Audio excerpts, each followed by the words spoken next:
네, 청년 정치인 두 분과 꽉 막힌 정치의 틀을 깰 정치 뉴스 매주 화요일 아침에 하는 청정시대 시간입니다. 오늘은 이경천 더불어민주당 상근 부대변인 그리고 국민의힘 신임 당 대변인을 맡은 박민영 대변인 함께하겠습니다. 어서 오십시오, 두 분. 네, 안녕하세요. 반갑습니다. 네. 박민영 대변인 처음 뵙습니다. 네, 처음 뵙겠습니다. 여성분인가 했더니 남성분이신데 좀 간단하게 자기소개 한번 해볼까요? 네. 저는 지난 대통령 선거에서 청년보좌 역으로 정책본부에서 활동을 했었고요. 네, 이번에 선거가 끝나고 나는 국대다 시즌2에 참여해서 우승을 차지한 결과로 대변인에 임명됐습니다. 그러니까 원래 좀 정치 활동을 하던 분이에요, 본인은? 그건 아니에요. 제가 이번 2017년에 바른정당 때도 이 토론대회 나가다가 우연히 우승을 하게 돼서 대변인 잠깐 했었던 거 말고는 거의 일반인처럼 살았었는데요. 이번에 경선에 우연찮게 기회가 돼서 이제 원희룡 전 지사님 돕다가 선대위의 청년보좌역으로 합류하게 되면서 네, 정치권에 발을 들이게 된 거죠. 원래 토론을 되게 잘하는 분인가 봐요. 그렇죠? 바른정당 시대도 이걸 또 하셨었고. 네, 토론대회 많이 나갔습니다. 네, 생활비 벌어야 돼서. 생활비를 벌어야 돼서? 네, 상금이 괜찮거든요. 아, 그래요? 네, 토론대회가. 좀 부담스러울 것 같은데 괜찮아요? 아니요, 뭐 저는 완전히 그렇게 원래부터 좋았던 사람이 아니라 네, 그냥 말에 진심을 담아서 그냥 지적할 부분 지적을 하고 지적을 위한 지적을 하는 컨셉이 아니어서 말씀 잘하실 것 같아요. 네. 네, 맞아요. 사실 우리가 그냥 이거 한 8개월, 지금 8개월 됐나요? 우리 방송한 지. 그동안에 내내 국민의힘 쪽에서 나온 대변인들은 다 뽑힌 사람들이었어요. 토론에서. 토론 배틀에서 이긴 사람들이었어요. 네, 그래도 꿋꿋하게 절대 지지 않는 우리 이경 대변인입니다. 자, 어쨌든 간에 나는 국대다 2, 시즌2에서 국민의힘 대표 대변인 선임 대신 1등으로 지금 뽑히신 거예요. 네, 맞습니다. 그런 분이어서 앞으로 우리 지금 이 프로그램이 훨씬 더 잘 될 것 같은데요. 제가 농담 한마디 하려다가 말았어요. 해보세요. 저도 어렸을 때 웅변대회 나가서 상 많이 받았어요. 그때는 웅변이 유행이었죠. 네, 네, 여기까지만 개천에서. 하겠습니다. 네. 웅변대회랑 토론대회랑 틀립니까? 네, 아니, 우리 때는 웅변대회 소리만 깨끗이면 되는 그런 거였는데. 내가 옛날에 3,000원 받고 국민학교 3학년 때 제가 원고도 써줬잖아요. 웅변대회 나가는 애한테. 떨어졌어요, 걔는. 좋습니다. 자, 진행하겠습니다. 자, 노영희 뉴스 인사이다. 청정시대 본격적으로 시작하는데요. 윤석열 정부 초기 내각 인선이 이제 차츰차츰 완료가 되고 있습니다. 짧게 한번 짚어봅니다. 먼저 원희룡 국토부 장관, 대장통 일타 강사 이것 때문에 된 건가요? 왜 이분은 국토부 장관으로 지금 임명이 됐을까요? 지명이 됐을까요? 사실 문재인 정부 부동산 정책에 있어서 가장 논란이 됐던 게 내로남불이었지 않습니까? 그러니까 본인들은 임대차 3법 통과시키면서 박주민 의원만 해도 임대차 3법이 발효되기 직전에 9% 임대를 높여서 논란이 됐었잖아요. 그런데 저희 원희룡 국토부 장관 지명자께서는 목동의 집을 8억일 때 팔아서 지금 26억이 됐다. 이런 기사 한 번쯤 보셨을 거예요. 그러니까 이렇게 부동산을 바로잡겠다라는 사람의 기본적인 청렴성이 당보되어야 한다.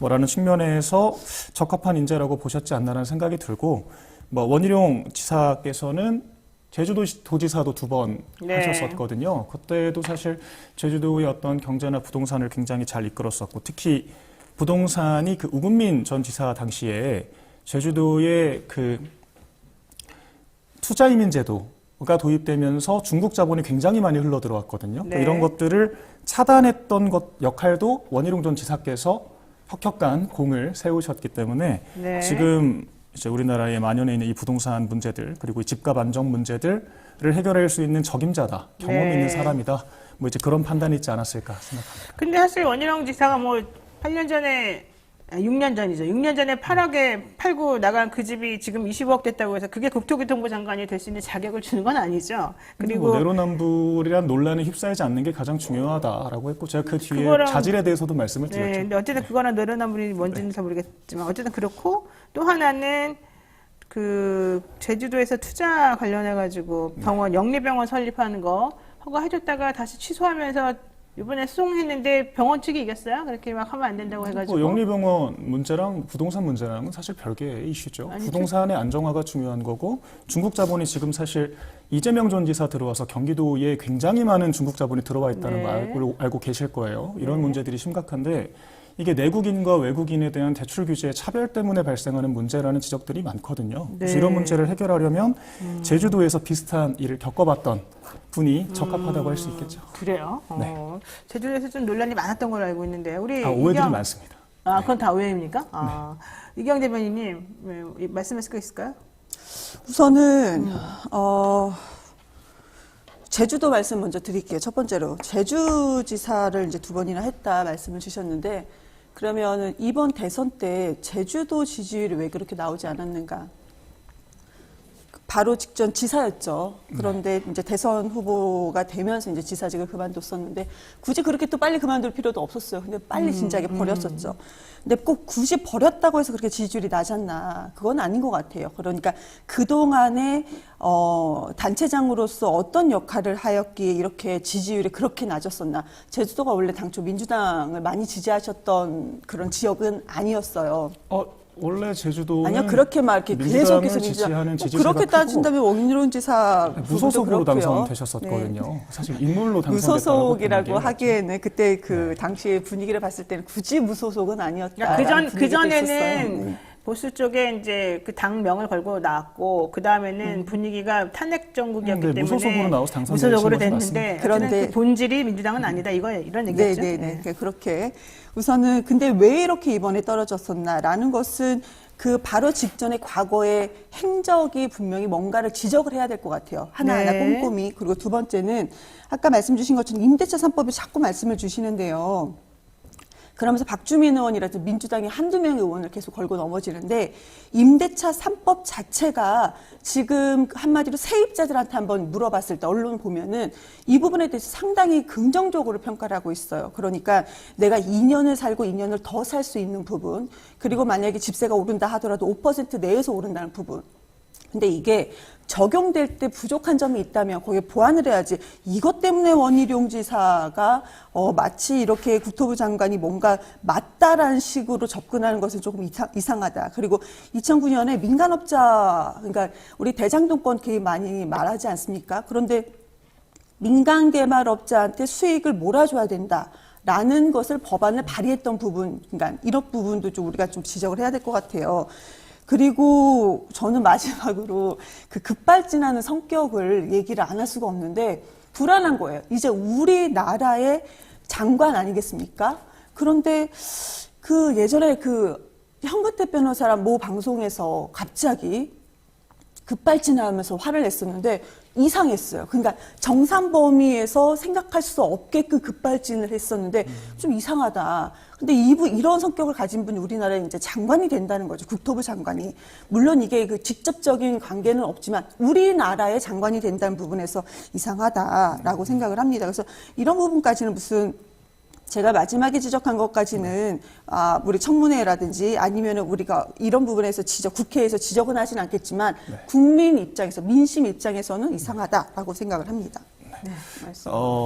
일단 방금 말씀하신 그 현근택 변호사님이 이제 공식적인 자리에서 그 여사님에 대해서 고소 고발을 하겠다라는 언급을 부적절하게 하셨죠. 그래서 저는 그렇게 그 자리에 즉석에서 화를 내신 게 적절하다라고 생각을 하진 않지만 그것을 막 맥락 없는 급발진이라고 평가할 문제는 아니라고 생각을 하고요. 네. 또 제가 임대차 3법을 말씀드린 거는 뭐 세입자들이 만족하고 있다, 뭐 사실 어떤 근거를 가지고 말씀하시는 건 아닌 것 같은데 원래 서울의 평균 세입자들의 거주 연수는 4년이 넘었어요. 임대차 3법을 보장하기 전에도 평균적으로는 4년을 거주를 하고 있었고 그 임대차 3법 때문에 전세금 같은 것들을 높이는 게 제한되다 보니까 계약을 할 때부터 아예 높여서 받는 방식으로 집값, 전세값이 폭등했다라는 문제들이 지적이 되고 있거든요. 그래서 저희가 이것들을 뭐 당장 폐지하자라는 게 아니라 손봐야 한다라는 말씀을 드리고 있는 거고 제가 네. 임대차 3법을 말씀드린 건 법 그 자체보다는 본인들은 5% 이상 높이면 안 된다라는 법을 대표 발의했으면서 정작 자기 자신은 10% 가까이, 2배 이상, 2배 네, 가까이 네. 높여받는 그 부적절성에 대해서 말씀드리는 거고요. 우리가 도덕성을 굉장히 중시하지 않습니까? 방금 이경 전 부대변인께서도 말씀하셨듯이 뭐 급발진하는 뭐 이런 성격이 문제다라고 하실 정도로 도덕성을 중시하는 나라인데 네, 이렇게 내로남불을 저지르지 않는 게 장관 자질로서 되게 중요하다고 생각하고 뭐 사실 전과 사범도 대통령 후보로 나오는 판에 방송에서 한 번의 실수가 대단한 흠결이 될까? 뭐 저는 그런 생각입니다. 제가 짧게 말씀드려도 돼요? 전과 사범은 지금 그 전과 음주운전은 잘못을 했죠. 네. 그 나머지는 너무 많은 뭐 말씀을 드렸는데 네. 그건 굳이 지금 말씀하실 필요는 없다라고 생각을 들어요. 그리고 세입자들이 이 부분에 대해서 임대차 3법에 대해서 긍정적으로 본다는 거 근거 있습니다. 언론 찾아보시면 근거 있고요. 그리고 급발진 부분에 대해서는 네. 그 자리를 뜨고 나서 한참을 더 소리를 질렀어요. 네. 좀 솔직히 저는 공포스러웠었다. 그래서 이거는 저의 개인적인 관점에서 왜냐하면 내 나라의 장관이 그러니까 초대 장관이 되시는 네. 부분이니까 그래서 말씀을 드렸던 부분입니다. 네, 알겠습니다. 자, 여기까지 하고요. 임대차 3법 관련해서는 원희룡 지명자도 후보자도 이거는 긍정적인 측면이 있다 이렇게 얘기를 했고 또 부동산 규제 완화 관련해서도 초창기에 이제 국민의힘에서 내세웠던 것보다는 좀 완화시키는 거를 속도를 좀 조절하겠다 이런 얘기도 했기 그런데 때문에 지금 네, 좀 상황 봐야 될 것 기사를 같아요. 끝까지 보면은 그런 식으로 세입자를 눈치 보면서 그런 식의 말하면서 마지막에는 이것은 손봐야 된다. 그런데 왜 어떤 문제가 있어서 어떤 부분에서 어떻게 손볼 것인지 항상 네. 얘기하지 않아요. 네. 자, 방금 말씀을 이제 드렸죠. 하겠죠. 예. 하겠죠. 논의하겠죠. 자, 두 번째 이슈 보겠습니다. 정호영 보건복지부 장관에 대해서도 조금 얘기들이 있는 것 같아요. 이분이 뭐 친구다 이런 얘기도 나오지만 과거 칼럼이 암의 특효약은 결혼이다. 이건 사실 조금 솔직히 좀 그렇죠. 제가 아니에요? 보기에도 표현이 좋지 않은 것 네, 같아요. 그래서 게다가 그 아청법이 사실 개정이 됐는데 아동 청소년법 네. 관련된. 네. 야, 이걸 보고 3m 청진기라는 칼럼. 참 제목을 이분은 참 특이하게 이렇게 자극적으로 많이 짓는 것 같으신데 그래서 그분의 상황을 좀 살펴보니까 농지 대리경작 의혹이 또 상당하더라고요. 근데 뭐 그냥 식구들끼리 짓느라 그랬다, 뭐 잘 몰랐다 이런 얘기를 하는 것 같은데 전체적으로 봐서 이분이 보건복지부 장관으로서는 좀 깜이 아니다 이런 평이 있긴 하거든요. 이건 어떻게 보십니까? 일단 사실 여기 적혀져 있는 의혹 같은 경우에는 어떤 그분의 자질이나 능력적인 부분에 대한 것은 아니고 뭐 과거에 사용했던 표현 같은 것들에 대한 문제의식이 있는 거잖아요. 네. 저도 좋은 표현은 아니었다라고 생각을 해요. 그런데 우리나라가 나아가야 할 방향성을 생각했을 때 지금 우리나라 2020년에 합계 출산율이 0.84명이지 않습니까? 그러니까 1명 미만으로 떨어진 것도 최초고 전 세계에서 압도적으로 꼴찌를 차지하고 있는 알겠습니다. 나라에서 네. 우리 보건복지부가 어떤 방향성을 취해야 하냐라고 했을 때 사실 정호영 보건복지부 장관 지명자께서 말씀하신 맥락 자체는 틀리다고 보기 어렵거든요. 우리가 1인 가구도 중요하지만 그보다는 네. 네. 이 기혼 가구들을 중심으로 지원하고 보건복지부가 출산 중심의 정책을 이끌어 나감으로써 이런 국가적인 위기를 극복하는 게 중요한 네. 이 시점에서 그분의 능력과 자질 그리고 이 말 표현 그 자체보단 그 안에 담긴 그 가치 체계를 살피는 게 중요할 거라고 생각합니다. 알겠습니다. 자, 여가부 폐지하겠다고 공약 내세웠는데 결국 폐지 안 시키고 장관을 아예 지명하셨어요. 20대 남성 지지자들 입장에서 보게 되면 좀 얘기가 있을 것 같은데 그건 어떻게 지금 해결이 되는지. 일단 뭐 이경 대변인님 여기 대해서는 어떻게 보십니까? 대선 과정에서는 여가부 폐지 그냥 이렇게 논란을 일으켰죠. 어떻게 폐지할 것인가, 왜 폐지하는가 이런 거 없었고요. 그래서 근데 지금 보면은 이 부분은 국민의힘 내부, 그러니까 윤석열 당선자가 풀어야 될 과제임은 분명한 것 같아요. 저는 장관 지명에 당연히 찬성을 하겠죠. 그래서 이 장관의 전문성을 하나하나 지적을 해야 되는데, 근데 지금 분위기는 그런 것 같진 않아요. 알겠습니다. 폐지한다더니 왜 그 장관 내정자가 되어 있지? 답을 여기다 이런 들어야 될 것 부분. 같아요. 네, 그래야 될 것 같아요. 전 그 네. 정호영 보건복지부 장관은 좀 간단하게 얘기를 간단하게 드릴게요. 간단하게. 예. 우선은 보건복지부 장관으로서 전문성이 있느냐. 외과 의사였죠. 위암 전문이라고 들었어요. 그리고 친구였었고. 이 부분을 제가 왜 말씀을 드리냐. 전문성이 전혀 없다라는 것입니다. 그리고 그 전에 칼럼도 보면은 아까 말씀 주신 것처럼 그러니까 이게 애국의 길이란 제목에서 애국이라는 거는 출생률을 높여야 된다라는 것까지는 좋아요. 근데 이 출생률 저하가 네. 마치 여성의 탓으로 했다는 부분. 알겠습니다. 이게 조금 앞뒤가 맞지가 않고 이 사람의 철학이 담겨져 있다. 근데 초 대장관은 철학이 되게 중요하지 않습니까? 네. 왜냐하면 윤석열 그 당선자가 국정 운영에 대한 철학이 되게 미흡합니다. 네. 그 보완책이 있어야 되는데 그렇지 않은 그 당선자가 임명이 지금 되고 있기 알겠습니다. 때문에 네. 자, 간단하게. 네, 지명자께서 고민하실 거라고 생각하고 네. 여가부에 대해서 말씀드리면 네. 될까요? 그러면은 방금 장관 지명 자체는 괜찮다라고 하셨는데 그럼 지금 지명되신 김영숙 지명자님에 대해서는 괜찮다라는 입장이신 그 건가요? 이전에, 그걸 말하기 이전에 얘기했죠. 네.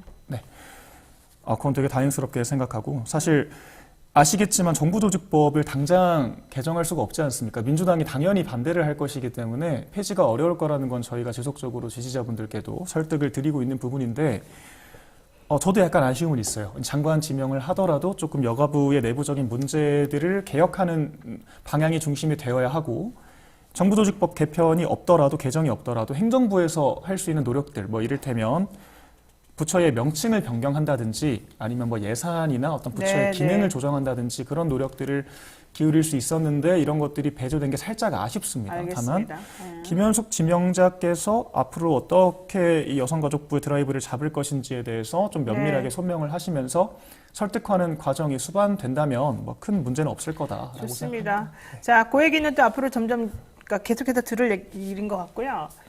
안철수계하고 지금 좀 삐걱거리는 거 아니냐, 윤당선님 쪽하고. 근데 그 부분은 뭐 더 이상 얘기하지 않고 다음에 제가 시간 좀 내서 한번 더 얘기를 해보겠습니다. 두 번째 이슈 가겠습니다. 이 두 번째 이슈가 중요해서. 경기지사 출마 및 복당 불허를 둘러싸고 지금 이준석 국민의힘 당대표하고 강용석 변호사 폭로전이 아주 난리가 났습니다. 사실 이준석 대표의 성상납 의혹 관련해서는 얘기가 계속 있었던 건데, 이번에 복당을 신청하면서 강용석 변호사가, 네가 복당만 시켜주면 없던 일을 해주겠다, 뭐, 내지는 도와주겠다, 이랬다는 겁니다. 우선 녹음 파일이 공개된 게 있으니까 그것부터 들어보고 한번 하겠습니다. 아이고 우리 대표님. 왜 그러고 있어요? 왜 그러고 도대체? 응? 아 그거 다 저 고발도 취하고. 아니 아, 고발은 무슨 영상도 아니고 왜 그러고 내리고, 있어요? 도대체 왜? 영상도 다 내리고 다 할게요. 아니 왜 그러고 있어요 진짜? 하여간 우리가 딱 없애면 그다음엔 뭐. 아니 서로 길게 얘기할 필요 없는데 왜 그러고 있냐고요? 말씀 보시죠 뭐. 제일 중요하죠 뭐. 대표님 뜻이 제일 중요하죠 뭐. 보시죠. 예. 네. 예. 알겠습니다. 네, 네. 잘해주세요. 네. 네. 네.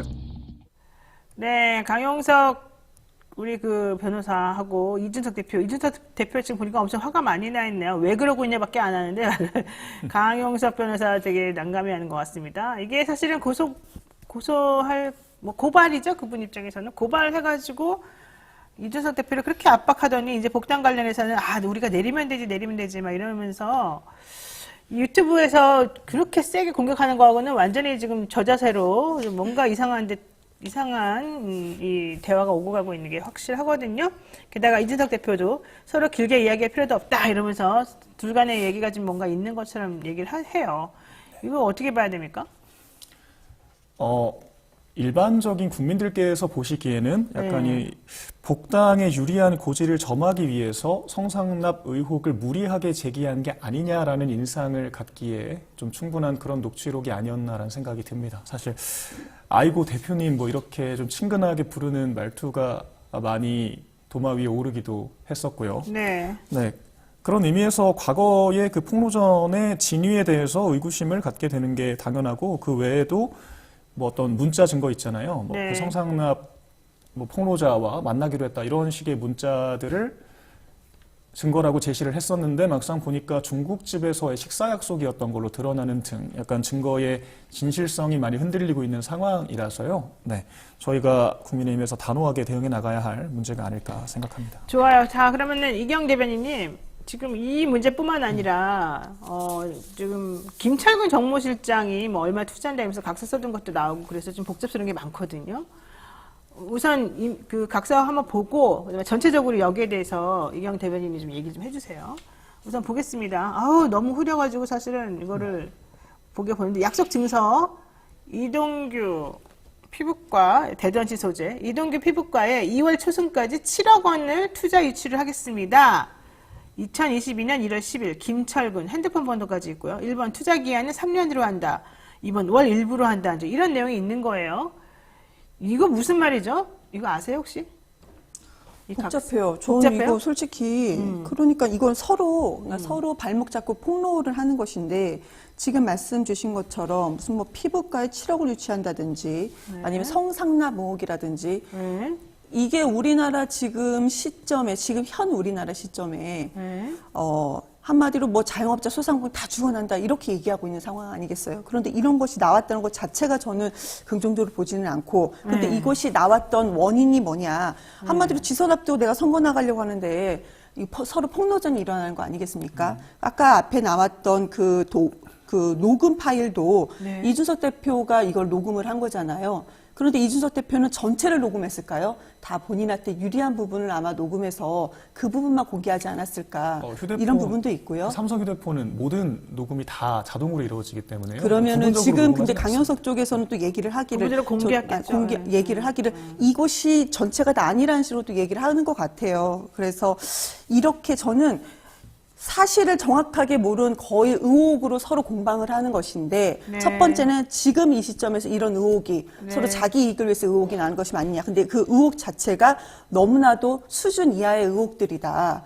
너무 시끄럽고 국민께서 들으시기에도 또 이제 이거를 준비하는 제가 보기에 저는 국민의 한 사람으로서 우리나라 시점에서 지금 이런 것이 맞는가. 그것도 국민의힘 당대표가 여기 그 연결이 되어 있는데 이런 부분에서는 조금 혼란스럽다. 그리고 마지막으로 의혹이 있으면은 우리 언론에서 검증을 해야 되고 또 수사 뭐 고발 고소가 있었으면 수사가 들어가야 되는 것인데 네. 지금 언론도 상당히 관대하고 고발 고소 조치가 그 후처리 조치 이런 부분에서도 상당히 관대하고 있다. 이렇게 지적을 안 할 수가 자, 없습니다. 이 김철근 정무실장은 사실은 이준석 대표 측근입니다. 옛날에 바른당 시절에 네. 같이 했던 분이죠. 자, 이분이 이렇게 각서를 써준 이유도 사실 모르겠고 강용석 변호사하고 이준석 대표 간의 대화를 들어보게 되면 어쨌든 간에 뭔가 좀 바라는 게 있으니까 이 강용석 변호사가 조금 이준석 대표한테 약간 저자세로 나가면서 뭔가 얘기하는 딜하는 모습이 좀 느껴지잖아요. 네. 자, 이제 이런 것들 보게 되면 국민의 한 사람으로서 좀 실망감을 감출 수는 없는 것 같은데 결과적으로는 게다가 아까 뭐 녹음도 강용석 변호사는 녹음 안 했을까요? 솔직히 말해가지고 이준석 대표는 자기하고 통화하는 모든 건 다 자동 녹음된다고 지난번에 밝힌 바가 있어요. 네. 그러면 저라도 이준석 대표랑 통화할 때는 무조건 녹음할 것 같아요. 아이폰이 아니라면.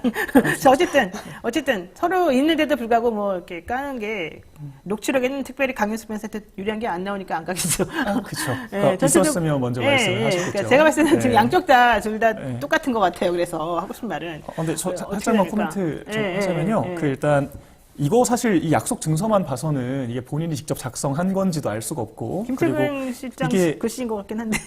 그건 뭐 이제 필체에 뭐 감정을 해봐야 되는 문제고요. 이 사건과 관련이 직접 있냐라는 네, 그것도 좀 이 내용이 그렇죠. 안 담겨 네, 있거든요. 맞습니다. 그런 네. 문제가 있다라고 보고요.